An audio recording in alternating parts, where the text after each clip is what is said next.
Hello YouTube, I'm Musikev, and welcome to Zelda Month. I've been uploading one video a day on either this channel or my other one. At this point, I've done 5 top 10s on my Musikev Plays channel, and this is the first of 2 in-depth discussion series of the musical top 10s, being musical characters. My third favorite musical character in Zelda games was Saria from Ocarina of Time. Saria is the first character that Link sees, aside from an annoying guiding fairy. She is introduced as the childhood friend of Link, much to the dismay of a jealous Mido, your rival. In the future, she becomes the forest sage and helps in the fight against Ganon. Saria earns her spot on this list for several reasons. First off, she gave you the first instrument in the game, the fairy ocarina, capable of playing magical songs, just not as many as the Ocarina of Time, which Link replaces the fairy ocarina with a third of the way through the game. Plus, she has a song named after her, Saria's Song, that has transcended beyond the only game that features her as a character. Finally, like many of the other Kokiri, her name is a play on a musical term, Aria. Hey, look at that! I actually got a topic paragraph done right. 3 good things to break down in the rest of the video. Let's start with the ocarina.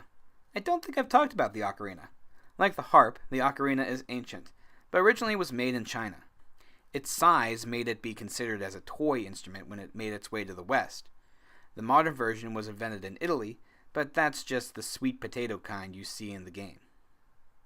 Not surprisingly, its appearance in the video game kicked up its sales, but even before that, Gheorghe Ligeti, definitely pronounced that name wrong, was composing music that featured ocarinas played by woodwind players or members of the choir.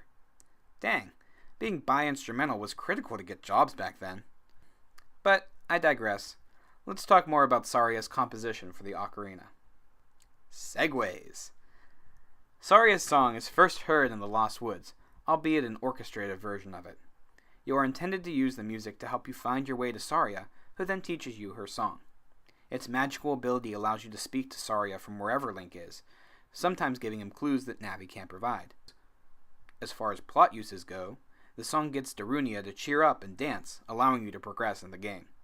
It also proves your friendship with Saria whenever Mido stops you from proceeding in the Lost Woods in the future. Outside of her own game, it's used as a background, or at least a remixed version of it, in Forest of Twilight Princess, and of course, Majora's Mask. Hey, if it ain't broke, don't fix it. Less good segue. Saria's name, as I said before, is a take on the word aria. In short, an aria is a musical term identifying a longer composition that has a solo voice and is accompanied. If you ask me, with Saria playing an instrument, it would have been more apt to name her Concerto, after the instrumental version of an aria, that is to say, a composition for a solo instrument with accompaniment. But I suppose Saria does roll off the tongue better. If it ain't broke, make a crappy callback. Saria herself is a strong character as well. From talking to the Kokiri, you learn that Link is blamed for the death of the Deku Tree, thanks to Mido spreading rumors. Saria, a true friend, defended him until she disappeared to the Forest Temple. I know I'm always ragging on these characters for not doing much in between plot points, but Saria seems to have an actual life outside of when you see her. Be sure to like this video, since I like the validation, and also make sure you subscribe so I can see you all tomorrow as I continue the in-depth look at the top 10 musical characters in Zelda games. If you missed the list that I'm basing this on, or any other for that matter, the link to that playlist is right here. And while you're over there, subscribe as well. I'll be doing some more top 10s. See you tomorrow.